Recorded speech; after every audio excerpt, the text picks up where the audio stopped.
Hello hi ಎಲ್ಲ ಓದುಗರಿಗೆ ನನ್ನ ನಮಸ್ಕಾರ. ನಮ್ಮ ಮಧುರ ಕಥೆಗಳು ಎಂಬ ಚಾನಲನ್ನು ಸಬ್ಸ್ಕ್ರೈಬ್ ಮಾಡಿ. ನಿಮಗೆ ಎಲ್ಲ ರೀತಿಯ ಬೇರೆ ಬೇರೆ ವಿಧದ ಕಥೆಗಳನ್ನು ನಾವು ಕಳುಹಿಸುತ್ತಿರುತ್ತೇವೆ. ನನ್ನ ಹೆಸರು ನಮಿತಾ. ನಾನು 37 ವರ್ಷದ ವಿಚ್ಛೇದಿತ ಮಹಿಳೆ. ನನಗೊಬ್ಬ 16 ವರ್ಷದ ಮಗನಿದ್ದಾನೆ. ನನ್ನ ಡಿವೋರ್ಸ್ ಆಗಿ ಈಗ 10 ವರ್ಷಗಳೇ ಆಯಿತು. ಸದ್ಯಕ್ಕೆ ನಾನು ದೇವರ ದಯೆಯಿಂದ ಒಂದು ಸ್ಕೂಲ್ ಟೀಚರ್ನಲ್ಲಿ ಕೆಲಸ ಮಾಡ್ತಿದ್ದೇನೆ. ನನ್ನ ಆರ್ಥಿಕ ಪರಿಸ್ಥಿತಿ ಈಗ ಸುಧಾರಣೆಯಾಗಿದೆ. ಏನೇ ಆದರೂ ನಾನು ಕೂಡ ಸಾಧಾರಣ ಮಹಿಳೆಯೇ. ನನಗೂ ದೇಹದ ಬೇಕು ಬೇಡಗಳು ಇದ್ದೇ ಇರುತ್ತವೆ ಅಲ್ಲವೇ? ಎಲ್ಲರಂತೆಯೇ ನಾನು ಕೂಡ ಸೆಕ್ಸ್ ಫೀಲಿಂಗ್ ಇದ್ದೇ ಇದೆ. ನಿಮ್ಮೆಲ್ಲರಿಗಿಂತ ಕಡಿಮೆನೋ ಜಾಸ್ತಿನೋ ಒಟ್ಟಿನಲ್ಲಿ ಇದೆ. ನಾನು ಸ್ವಲ್ಪ ದಪ್ಪ, ಅಂತಹ ಸುಂದರಿ ಏನೂ ಅಲ್ಲ. ಆದರೆ ನನ್ನ ಮೈಮಾಟದ ಬಗ್ಗೆ ನನಗೆ ಹೆಮ್ಮೆ ಇದೆ. ಒಬ್ಬ ಗಂಡಸನ್ನ ನನ್ನ ಕಡೆ ತಿರುಗಿ ನೋಡುವಂತೆ ಮಾಡುವ ಆಕರ್ಷಣೆ ಇದೆ. ನನಗೆ ಚಿಕ್ಕವಳಿಂದಲೂ ಸೆಕ್ಸಿಯಾಗಿ ಬೇರೆ ಬೇರೆ ಫ್ಯಾಷನ್ ಡ್ರೆಸ್ಗಳನ್ನು ಹಾಕೋದು ತುಂಬ ಇಷ್ಟ. ಈಗಲೂ ಕೂಡ ನಾನು ಸ್ಕರ್ಟ್, ಟಾಪ್ಸ್, ಜೀನ್ಸ್ ಹಾಕುತ್ತೇನೆ. ನನ್ನ ಡಿವೋರ್ಸ್ ಆದಮೇಲೆ ಕೆಲವರ ಜೊತೆ ನನ್ನ ಸೆಕ್ಸ್ ಅನುಭವಗಳು ಆದವು. ಅದರಲ್ಲಿ ಸ್ಪೆಷಲ್ ಅನ್ನಿಸುವ ಒಂದು ಅನುಭವ ಇವತ್ತು ನಿಮ್ಮ ಜೊತೆ ಹಂಚಿಕೊಳ್ತಿದ್ದೇನೆ. ಹಾಗಿದ್ದರೆ ಕತೆಗೆ ಬರೋಣ. ಈ ಘಟನೆ ನಡೆದದ್ದು 3 ವರ್ಷಗಳ ಹಿಂದೆ. ಅವನ ಹೆಸರು ಅಮಿತ್. ಅವನಿಗೀಗ 21 ವರ್ಷ. ಸ್ಕೂಲ್ನಲ್ಲಿ ಅವನು ನನ್ನ ಸ್ಟೂಡೆಂಟ್. ಅವನ ಸ್ಕೂಲ್ ದಿನಗಳಿಂದಲೂ ನನಗೆ ಅವನೆಂದರೆ ಏನೋ ಒಂದು ಥರ ಇಷ್ಟ. ಯಾಕೆ ಎಂದರೆ ಅವನು ಓದಿನಲ್ಲಿ ಮುಂದಿದ್ದ. ಅದರಲ್ಲೂ ನನ್ನ ಸಬ್ಜೆಕ್ಟ್ನಲ್ಲಿ ಅವನೇ ಟಾಪರ್. ನಾನು ಅವನು ತುಂಬ ಮಾತುಕತೆ, ಹರಟೆ ಹೊಡೆಯುತ್ತಿದ್ದೆವು. ನಾನು ಮನೆಯಲ್ಲಿ ಒಬ್ಬಳೇ ಇರೋದು. ನನ್ನ ಮಗ ಹಾಸ್ಟೆಲ್ನಲ್ಲಿ ಓದ್ತಿದ್ದಾನೆ. ಹಾಗಾಗಿ ಅಮಿತ್ ಆಗಾಗ ನನ್ನ ಮನೆ ಕೆಲಸದಲ್ಲೂ ನನಗೆ ಸಹಾಯ ಮಾಡುತ್ತಿದ್ದ. ನನಗೂ ಅವನ ಜೊತೆ ಇರೋದು ಖುಷಿ ಅನಿಸ್ತಿತ್ತು. ಬರುತ್ತಾ ನಾವಿಬ್ಬರು ತುಂಬ ವಿಷಯಗಳನ್ನು ಶೇರ್ ಮಾಡಿಕೊಂಡು ಒಳ್ಳೆ ಫ್ರೆಂಡ್ಸ್ ಆದ್ವಿ. ಅವನು ಬೆಳೆದಂತೆಲ್ಲ ನನ್ನ ಜೊತೆ ಇನ್ನಷ್ಟು ಹತ್ತಿರ ಆದ.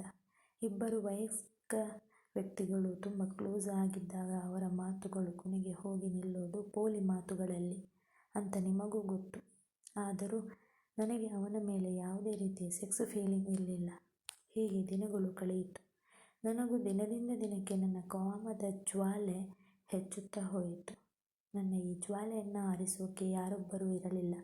ಅದಕ್ಕೆ ಅಂತ ಸೆಕ್ಸ್ ಫಿಲಮ್ಗಳನ್ನು ನೋಡಿಕೊಂಡು ತುಲ್ಲಿಗೆ ಬೆರಳು ಹಾಕಿಕೊಳ್ಳೋದು ಮಾಡುತ್ತಿದ್ದೆ. ಆದರೆ ಕೆಲವು ದಿನಗಳಲ್ಲಿ ಒಂದು ಕೂಡ ಬೇಜಾರಾಯಿತು. ಒಂದು ನಿಜವಾದ ತೊನ್ನೆ ಕೊಡೋ ಸುಖ ಬೆರಳು ಹಾಕಿಕೊಳ್ಳೋದ್ರಿಂದ ಸಿಗುತ್ತಿರಲಿಲ್ಲ. ನನಗೆ ಒಂದು ತೊನ್ನೆ ಬೇಕೇ ಬೇಕಾಗಿತ್ತು. ಆದರೆ ನನ್ನ ಜೊತೆ ಅಮಿತ್ ಬಿಟ್ಟರೆ ಬೇರೆ ಯಾವುದೇ ಗಂಡಸರ ಅಷ್ಟು ಪರಿಚಯ ಇರಲಿಲ್ಲ. ಹಾಗಾಗಿ ಕೊನೆಗೆ ಅಮಿತ್ನ ತೊನ್ನೆ ನೆಕ್ಕಿ ಚೀಪಿ ಅದರಿಂದ ಕೇಳಿಸಿಕೊಳ್ಳುವ ನಿರ್ಧಾರ ಮಾಡಿದೆ. ನಾನು ಅಂದುಕೊಂಡಿರೋದು ಹಾಗೆ ಆಗುತ್ತೆ ಅಂತ ಚೆನ್ನಾಗಿ ಗೊತ್ತಿತ್ತು. ಅದಕ್ಕೆ ನಾನು ಅವನನ್ನು ನನ್ನ ಬಳಿಗೆ ಬೀಳಿಸಿಕೊಳ್ಳೋ ಪ್ಲ್ಯಾನ್ ಮಾಡಿದೆ. ಅದು ನವೆಂಬರ್ ತಿಂಗಳು. ಅವತ್ತು ಬೆಳಿಗ್ಗೆ ಅವನು ಮಾಮೂಲಿಯಂತೆ ನಮ್ಮ ಮನೆಗೆ ಬಂದ. ನಾನು ಬೇಕು ಅಂತಲೇ ನನ್ನ ಬಾಡಿಯನ್ನು ಒಂದು ಟವೆಲ್ನಲ್ಲಿ ಮುಚ್ಚಿಕೊಂಡು ಬಾಗಿಲು ತೆರೆಯೋದಕ್ಕೆ ಹೋದೆ. ಆ ಟವೆಲ್ನಲ್ಲಿ ನನ್ನ ದೇಹ ಅಷ್ಟೇನು ಮುಚ್ಚಿರಲಿಲ್ಲ. ನನ್ನ ತೊಡೆವರೆಗೂ ಮಾತ್ರ ಮುಚ್ಚಿತ್ತು. ಹಾಗೆ ಹೋಗಿ ಬಾಗಿಲು ತೆರೆದು ಅವನನ್ನು ಒಳಗೆ ಕರೆದೆ. ನನ್ನನ್ನು ಆ ಅವತಾರದಲ್ಲಿ ನೋಡಿ ಅವನಿಗೆ ಶಾಕ್ ಆಯಿತು. ಆದರೂ ಏನು ಮಾತನಾಡದೆ ಒಳಗೆ ಬಂದ. ನಾನು ಬಾಗಿಲನ್ನು ಲಾಕ್ ಮಾಡಿ ಅವನನ್ನು ಕೂತ್ಕೊಳ್ಳೋಕ್ಕೆ ಹೇಳಿದೆ. ಅವನು ಸೋಫಾದಲ್ಲಿ ಕೂತ. ನಾನು ಅವನಿಗೆ ಸ್ನಾನ ಮಾಡೋಕ್ಕೆ ಹೋಗ್ತಾ ಇದ್ದೆ, ನೀನು ಇಲ್ಲೇ ಕೂತಿರು ಅಂತ ಹೇಳಿದೆ. ಹಾಗೆ ಹೇಳುತ್ತಾ ಅವನ ಮುಖದಲ್ಲಿ ಅವನ ಭಾವನೆ ಗಮನಿಸ್ತಾ ಇದ್ದೆ. ಅವನು ಫುಲ್ ನರ್ವಸ್ ಆಗಿದ್ದ. ಅವನ ಮುಖ್ಯವಾದ ಸಾಮಾನಿಗೆ ರಕ್ತ ಸಂಚಲನ ಜಾಸ್ತಿ ಆಗಿರಬೇಕು ಅನಿಸುತ್ತೆ. ನನ್ನ ಮುಂದೆ ಅವನಿಗೆ ನಾಚಿಕೆ ಆಗ್ತಾ ಇರೋದು ಗೊತ್ತಾಗ್ತಾ ಇತ್ತು. ಅವನು ಏನು ಮಾತನಾಡದೆ ಸ್ತಬ್ಧನಾಗಿದ್ದ. ನಾನು ಮತ್ತೆ ಇಲ್ಲೇ ಕೂತಿರೋ 5 ನಿಮಿಷ ಬಂದು ಬಿಡ್ತೇನೆ ಅಂತ ಹೇಳಿ ಬಾತ್ರೂಮಿಗೆ ಹೋದೆ. ಅವನು ನನ್ನನ್ನೇ ನೋಡುತ್ತಾ ಇದ್ದ. ನಾನು ಅವನನ್ನು ಗಮನಿಸುತ್ತಲೇ ಇದ್ದೆ. ಅವನು ತುಂಬ ಕನ್ಫ್ಯೂಸ್ ಆಗಿದ್ದ. ಏನು ಮಾಡೋದು ಅಂತ ತಿಳಿಯದೆ ನಾನು ಸ್ನಾನ ಮಾಡಿ ಆಚೆ ಬಂದು ನನ್ನ ಬೆಡ್ರೂಮಿಗೆ ಹೋದೆ. ಅವನಿಗೆ ಇನ್ನಷ್ಟು ಕೀಟಲೆ ಕೊಡೋಣ ಅಂತ ನನ್ನ ರೂಮಿನ ಬಾಗಿಲನ್ನು ಹಾಗೆ ಓಪನ್ ಇಟ್ಟಿದ್ದೆ. ಅವನಿಗೆ ನನ್ನ ಬಾಡಿ ಪಾರ್ಟ್ಸ್ ಕಾಣಲಿ ಅಂತ. ಅವನಿಗೂ ಕೂಡ ನನ್ನ ದೇಹ ನೋಡುವ ಆಸೆ ಜಾಸ್ತಿ ಆಗುತ್ತಲೇ ಇತ್ತು. ನಾನು ನಾಚಿಕೆ ಇಲ್ಲದೆ ನನ್ನ ಮೇಲಿದ್ದ ಟವೆಲ್ ಜಾರಿಸಿ ನನ್ನ ಪ್ಯಾಂಟ್ ಮತ್ತು ಬ್ರಾ ತೆಗೆದುಕೊಂಡೆ. ಅವನಿಗೆ ಏನನ್ನೂ ಹೇಳೋಕ್ಕೆ ಧೈರ್ಯ ಇರಲಿಲ್ಲ. ಆದರೆ ಅವನ ದೇಹದಲ್ಲಿ ಮಾತ್ರ ರಕ್ತ ಸಂಚಲನ ಜೋರಾಗಿತ್ತು. ನನ್ನ ಪ್ಲ್ಯಾನ್ನಲ್ಲಿ ಅರ್ಧ ಕೆಲಸ ಆಗಿತ್ತು. ಮತ್ತು ನಾನು ಲೂಸ್ ಆಗಿರೋ ಟೀ ಶರ್ಟ್ ಮತ್ತು ಶಾರ್ಟ್ ಪ್ಯಾಂಟ್ ಹಾಕ್ಕೊಂಡು ಆಚೆ ಬಂದೆ. ನಾನು ಹೋಗಿ ನಮ್ಮಿಬ್ಬರಿಗೂ ಟೀ ಮಾಡಿಕೊಂಡು ಬಂದು ಅವನ ಪಕ್ಕದಲ್ಲೇ ಕೂತೆ. ಹಾಗಾಗಿ ಟೀ ಕುಡಿತಾ ಮಾಮೂಲಿಯಂತೆ ಅವನ ಜೊತೆ ಮಾತಾಡ್ತಿದ್ದೆ. ಆದರೆ ಅವನಿಗೆ ಮಾತು ಬರಲಿಲ್ಲ. ಅವನು ನಾಚಿಕೆಯಿಂದ ನನ್ನ ಮುಖ ಕೂಡ ಸರಿಯಾಗಿ ನೋಡೋಕ್ಕೆ ಆಗ್ತಿರಲಿಲ್ಲ. ಅವನ ಪ್ಯಾಂಟ್ನಲ್ಲಿ ಅವನ ತೊನ್ನೆ ಉಬ್ಬು ಗಮನಿಸಿದೆ. ಏನಾಯಿತು ಅಂತ ಕೇಳಿದೆ. ಅದಕ್ಕೆ ಅವನು ಸ್ವಲ್ಪ ಕೆಲಸ ಇದೆ, ನಾನು ಹೊರಡ್ತೀನಿ ಅಂದ. ನಾನು ಅವನನ್ನು ತಡಿಲಿಲ್ಲ. ಅವನು ಟೀ ಕುಡಿದು ಹೊರಟು ಬಿಟ್ಟ. ಅವನು ಹೋದ ಮೇಲೆ ನನ್ನ ತಲೆಯಲ್ಲಿ ಏನೇನೋ ಯೋಚನೆಗಳು. ನಾನು ಮಾಡಿದ್ದು ಸರಿನಾ? ಅವನು ಈಗ ಏನು ಮಾಡ್ತಾನೆ? ನಾನು ಅಂದುಕೊಂಡಿದ್ದು ಪಡಿತೀನಾ ಇಲ್ಲ ಸಿಗಲ್ವೋ? ಹೀಗೆ. ಅವತ್ತು ಸಂಜೆ ಅಮಿತ್ ನನಗೆ ಫೋನ್ ಮಾಡಿದ. ಬೆಳಗ್ಗೆ ಆತುರವಾಗಿ ಹೊರಟು ಹೋಗಿದ್ದಕ್ಕೆ ಸಾರಿ ಕೇಳಿದ. ಆಮೇಲೆ ಹಾಗೆ ನಾರ್ಮಲ್ ಆಗಿ ಮಾತನಾಡಿದೆವು. ಅವನ ಹಾವಭಾವದಲ್ಲಿ ಚೇಂಜ್ ಆಗಿರೋದು ನನಗೆ ಅರ್ಥ ಆಯಿತು. ಮತ್ತೆ ಸ್ವಲ್ಪ ಹೊತ್ತಾದಮೇಲೆ ನಾನು ಊಟ ಮಾಡಿ ಮಲಗೋಕ್ಕೆ ಹೋಗ್ತಿದ್ದೆ. ಆಗ ಮತ್ತೆ ಅಮಿತ್ ಫೋನ್ ಮಾಡಿದ್ದ. ನಾನು ಹಲೋ ಅಮಿತ್. ಅವನು ಹಲೋ ಮ್ಯಾಮ್. ನಾನು ಏನು ಮಾಡ್ತಿದ್ದೆ? ಅವನು ಏನಿಲ್ಲ ಮ್ಯಾಮ್, ಈಗ ತಾನೇ ಊಟ ಆಯಿತು, ಹಾಗೆ ಬೆಡ್ ಮೇಲೆ ಮಲಗಿದ್ದೀನಿ. ನೀವು ಮ್ಯಾಮ್? ನಾನು ಕೂಡ ಮಲಗೋಕ್ಕೆ ಹೋಗ್ತಾ ಇದ್ದೀನಿ. ಅವನು ಓಕೆ. ನಾನು ಅಮಿತ್, ಎಲ್ಲ ಸರಿ ಇದೆ ತಾನೇ? ಏನಾದರೂ ಪ್ರಾಬ್ಲಮ್ಮಾ? ಅವನು ಹಾಗೇನಿಲ್ಲ, ಎಲ್ಲ ಓಕೆ ಮ್ಯಾಮ್. ನಾನು ಇಲ್ಲ, ಇವತ್ತು ಯಾಕೋ ನೀನು ವಿಚಿತ್ರವಾಗಿದ್ದೀಯಾ. ನಾನು ನಿನ್ನ ಫ್ರೆಂಡು ಕೂಡ, ನನ್ನ ಜೊತೆ ಹೇಳಿಕೋ. ಅವನು ಮ್ಯಾಮ್. ನಾನು ಏನು ಹೇಳು? ಅವನು ಮ್ಯಾಮ್, ನೀವು ತುಂಬ ಬ್ಯೂಟಿಫುಲ್. ನಾನು ಥ್ಯಾಂಕ್ಸ್. ಅವನು ವೆಲ್ಕಮ್. ಮ್ಯಾಮ್ ಪ್ಲೀಸ್ ಕೋಪ ಮಾಡ್ಕೊಳ್ಬೇಡಿ, ನಾನು ಏನೋ ಹೇಳಬೇಕು. ನಾನು ಓಕೆ, ನನ್ನ ಜೊತೆ ಫ್ರೀಯಾಗಿ ಹೇಳು. ಅವನು ಮ್ಯಾಮ್, ನೀವು ತುಂಬ ಹಾಟ್. ನಾನು ನಿಮ್ಮ ಫಿಗರ್ನ ನೆನೆಸ್ಕೊಳ್ತಾ ಇದ್ದೀನಿ. ಅದರಿಂದ ನನಗೆ ಅನ್ಕಂಫರ್ಟೇಬಲ್ ಅನ್ನಿಸ್ತಾ ಇದೆ. ಅವನ ಮಾತು ಕೇಳಿ ನನಗಂತೂ ಫುಲ್ ಖುಷ್. ನಾನು ಸರಿಯಾದ ದಾರಿಯಲ್ಲಿ ಇದ್ದೀನಿ ಅಂತ. ನಾನು ಅಷ್ಟೇನಾ? ಇಲ್ಲ, ಇನ್ನೂ ಏನಾದರೂ ಅಂದ್ಕೊಳ್ತಾ ಇದ್ದೀಯಾ? ಅವನು ಹೌದು ಮ್ಯಾಮ್. ನಾನು ಏನು? ನಾನು ನಿಮ್ಮ ಬಗ್ಗೆ ಯೋಚನೆ ಮಾಡೋದು ನಿಲ್ಲಿಸೋಕ್ಕೆ ಆಗ್ತಾ ಇಲ್ಲ. ನಾನು ಯಾಕೆ? ಅವನು ನೀವು ತುಂಬ ಸೆಕ್ಸಿಯಾಗಿದ್ದೀರಾ ಮ್ಯಾಮ್, ಐ ಲವ್ ಯು. ನಾನು ಓ. ಆಮೇಲೆ ಅವನು ನಿಮ್ಮನ್ನು ನೆನೆಸ್ಕೊಂಡು ಇವತ್ತು ಜಟ್ಕ ಹೊಡೆದುಕೊಂಡೆ. ನಾನು ಏನು ಹೇಳ್ತಿದ್ದೀಯಾ ನಿಜವಾಗ್ಲೂ? ಬೆಳಗ್ಗೆ ಮನೆಗೆ ಬಾ. ಅವನು ಸರಿ ಮ್ಯಾಮ್. ಅವನು ಮತ್ತೆ ಸಾರಿ ಕೇಳ್ತಾ ಇದ್ದ. ನಾನು ಗುಡ್ ನೈಟ್ ಹೇಳಿ ಫೋನ್ ಕಟ್ ಮಾಡಿದೆ. ತುಂಬ ದಿನಗಳ ಮೇಲೆ ನಾನು ಕೇಳಿಸ್ಕೊಳ್ತಾ ಇದ್ದೀನಿ ಅಂತ ಖುಷಿಯಲ್ಲೇ ಇದ್ದೆ. ಅವನ ಜೊತೆ ಫುಲ್ ಮಜಾ ಮಾಡಬೇಕು ಅಂತ ಯೋಚಿಸ್ತಾ ಮಲಗಿದೆ. ಬೆಳಗಾಗುವುದನ್ನೇ ಕಾಯುತ್ತಿದ್ದೆ. ಬೆಳಗ್ಗೆ ಅವನಿಗೆ ಫೋನ್ ಮಾಡಿ ಮನೆಗೆ ಬರೋಕ್ಕೆ ಹೇಳಿದೆ. ಅವನು ಬೆಳಿಗ್ಗೆ 8 ಗಂಟೆಗೆ ಮನೆಗೆ ಬಂದ. ನಾನು ಟೀ ಶರ್ಟ್ ಮತ್ತು ಹಾಫ್ ಪ್ಯಾಂಟ್ನಲ್ಲಿ ಇದ್ದೆ. ಅವನನ್ನು ಒಳಗೆ ಬರೋಕ್ಕೆ ಹೇಳಿದೆ. ಅವನು ಒಳಗೆ ಬಂದು ರಾತ್ರಿ ಮಾತಾಡಿದ್ದಕ್ಕೆ ಸಾರಿ ಕೇಳಿದ. ಅದಕ್ಕೆ ನಾನು ಇಟ್ಸ್ ಓಕೆ ಅಂದೆ. ಮತ್ತೆ ನಾನು ಟೀ ಮಾಡಿ ಅವನಿಗೂ ಕೊಟ್ಟು ಅವನ ಪಕ್ಕದಲ್ಲೇ ಕೂತೆ. ಇಬ್ಬರು ಟೀ ಕುಡಿತಾ ಇದ್ವಿ. ನಾನು ಇನ್ನು ಟೈಮ್ ವೇಸ್ಟ್ ಮಾಡುವುದು ಬೇಡ ಅಂತ ನಾನು ಅಮಿತ್, ನನ್ನ ಬಗ್ಗೆ ನಿನಗೇನು ಅನ್ನಿಸ್ತಾ ಇದೆ? ಅವನು ಏನು ಮ್ಯಾಮ್? ನಾನು ನಿಜ ಹೇಳು. ಅವನು ಐ ಆಮ್ ಸಾರಿ ಮ್ಯಾಮ್. ಅವನು ಫುಲ್ ಟೆನ್ಷನ್ ಮತ್ತು ನರ್ವಸ್ ಆಗಿದ್ದ.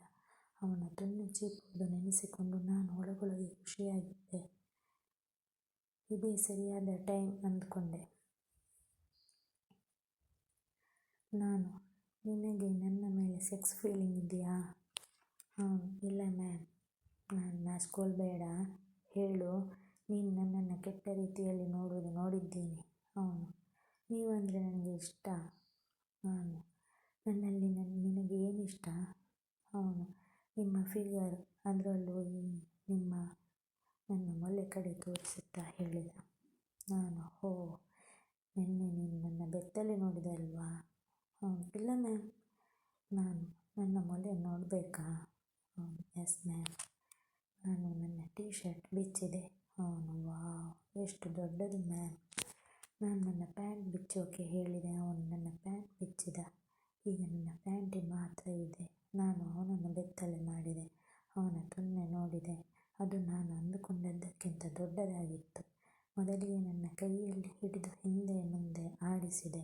ಮತ್ತು ಅವನ ತುಂನೆಯನ್ನು ನನ್ನ ಬಾಯಲ್ಲಿ ಹಾಕಿಕೊಂಡೆ. ಅದು ಅವನಿಗೆ ತುಂಬ ಖುಷಿ ಕೊಟ್ಟಿತು. ಅದು ಅವನ ಮುಖದಲ್ಲಿ ಗೊತ್ತಾಗುತ್ತಿತ್ತು. ಅವನ ತುಂನೆಯನ್ನು 10 ನಿಮಿಷ ಚೀಪಿದೆ. ನನಗೂ ತುಂಬ ದಿನದ ಮೇಲೆ ಚೀಪುವುದಕ್ಕೆ ತುಂನೆ ಸಿಕ್ಕಿತು. ಮತ್ತೆ ಅವನು ನನ್ನ ಪ್ಯಾಂಟಿಯನ್ನು ಜಾರಿಸಿದ. ನಾನು ಅವನ ತಲೆ ಹಿಡಿದು ನನ್ನ ತುಲ್ಲಿಗೆ ಒತ್ತಿಕೊಂಡೆ. ಹೋ ದೇವರೇ, ಏನು ಸುಖ! ನನ್ನ ಗಂಡ ಯಾವತ್ತಿಗೂ ನನ್ನ ತುಲ್ಲು ನೆಕ್ಕಿರಲಿಲ್ಲ. ನನ್ನ ತುಲ್ಲು ನೆಕ್ಕುವುದಕ್ಕೆ ಹೇಳಿದೆ. ಅವನು ನನ್ನ ತುಲ್ಲಿನ ಮೇಲೆ ಮುಖ ಇಟ್ಟ. ಅವನ ತುಟಿಗಳು ನನ್ನ ತುಲ್ಲಿಗೆ ಟಚ್ ಆಯಿತು. ಜೊತೆಗೆ ಅವನ ಬೆರಳುಗಳು ಕೂಡ ನನ್ನ ತುಲ್ಲನ್ನು ಮುಟ್ಟುತ್ತಿದ್ದವು. ಯಾವಾಗ ಅವನ ನಾಲಿಗೆ ನನ್ನ ತುಲ್ಲಿನ ಮೇಲೆ ಟಚ್ ಆಯಿತೋ ಅದಂತೂ ನನ್ನ ಜೀವನದ ಬೆಸ್ಟ್ ಫೀಲಿಂಗ್. ಅವನು ಮತ್ತೆ 10 ನಿಮಿಷ ನನ್ನ ತುಲ್ಲನ್ನು ನೆಕ್ಕಿದ. ಅಷ್ಟೊತ್ತಿಗೆ ನನ್ನ ತುಲ್ಲು ಫುಲ್ಲು ಒದ್ದೆಯಾಗಿ ಹೋಗಿತ್ತು. ಅವನು ಎಲ್ಲ ನೆಕ್ಕಿ ಕುಡಿದಿದ್ದ. ಮತ್ತೆ ನನಗೆ ತಡೆಯೋಕೆ ಆಗದೆ ಅವನ ತುಂನೆ ಎಳೆದು ತುಲ್ಲಿಗೆ ಇಟ್ಟುಕೊಂಡೆ. ಅವನು ತುಲ್ಲಿನೊಳಗೆ ನೂಕಿದ. ತುಂಬ ದಿನಗಳ ಮೇಲೆ ನನ್ನ ತುಲ್ಲಲ್ಲಿ ತುಂನೆ ತಲೆಗೆ ನಿಧಾನವಾಗಿ ನುಗ್ಗಿಸುತ್ತಿದ್ದ. ನಾನು ಮುಳುಗುತ್ತಿದ್ದೆ. ಅವನು ನನ್ನ ಮೊಲೆಗಳನ್ನು ಕೈಯಲ್ಲಿ ಹಿಡಿದು ಕೆಳಗೆ ಕೆಯ್ಯುವುದಕ್ಕೆ ಶುರು ಮಾಡಿದ. ನಿಧಾನವಾಗಿ ಸ್ಪೀಡ್ ಜಾಸ್ತಿ ಮಾಡುತ್ತಾ ಕೆಯ್ಯುತ್ತಿದ್ದ. ನಾನಂತೂ ಸುಖದಲ್ಲಿ ಕಿರುಚಾಡುತ್ತಿದ್ದೆ. ಸ್ವಲ್ಪ ಹೊತ್ತು ಕೆಯ್ದು ನನ್ನ ತುಲ್ಲು 2 ಸಲ ರಸ ಕಾರುವಂತೆ ಮಾಡಿದ. ಮತ್ತೆ ಅವನು ಆಚೆ ತೆಗೆದು ಡಾಗ್ ಸ್ಟೈಲಲ್ಲಿ ಕೆಯ್ಯಬೇಕು ಅಂದ. ಸರಿ ಅಂತ ನಾನು ಬಗ್ಗಿ ನಿಂತೆ. ಸ್ವಲ್ಪ ಹೊತ್ತು ಸಖತ್ತಾಗಿ ಕೆಯ್ದ. ಮತ್ತೆ ಪೊಸಿಷನ್ ಚೇಂಜ್ ಮಾಡಿಸಿಕೊಂಡೆ. ನನಗೆ ಅವನ ತುಂನೆ ಮೇಲೆ ಸವಾರಿ ಮಾಡಬೇಕಿತ್ತು. ಅದಕ್ಕೆ ಅವನ ತುಂನೆ ಮೇಲೆ ಕೂತು ತುಲ್ಲಿಗೆ ತುಂನೆ ಸಿಕ್ಕಿಸಿಕೊಂಡೆ. ಅವನು ಕೆಳಗಿಂದ ಕೆಯ್ಯುವುದಕ್ಕೆ ನೋಡಿದ. ಆದರೆ ನಾನು ದಪ್ಪ ಇರೋದ್ರಿಂದ ಅವನಿಗೆ ಕಷ್ಟ ಅನಿಸಿತು. ಮತ್ತೆ ನನ್ನನ್ನು ಕೆಳಗೆ ಬೀಳಿಸಿ ಮೇಲೆ ಬಂದು ಕೆಯ್ಯುವುದಕ್ಕೆ ಶುರು ಮಾಡಿದ. ನಾವಿಬ್ಬರು ಸಖತ್ ಕೆಯ್ದಾಟ ಆನಂದಿಸುತ್ತಿದ್ವಿ. ಅವನ ಯೌವನದ ತುಂನೆಯಿಂದ ನಾನಂತೂ ಫುಲ್ ತೃಪ್ತಿ ಪಟ್ಟುಕೊಂಡೆ. ಕೊನೆಗೆ ಅವನು ನನ್ನ ತುಲ್ಲಿನಲ್ಲಿ ರಸ ಕಕ್ಕಿದ. ವಾವ್, ಎಷ್ಟು ಬಿಸಿ! ಆ ಫೀಲಿಂಗ್ ಅಂತೂ ಸಖತ್ ಸೆಕ್ಸಿಯಾಗಿತ್ತು.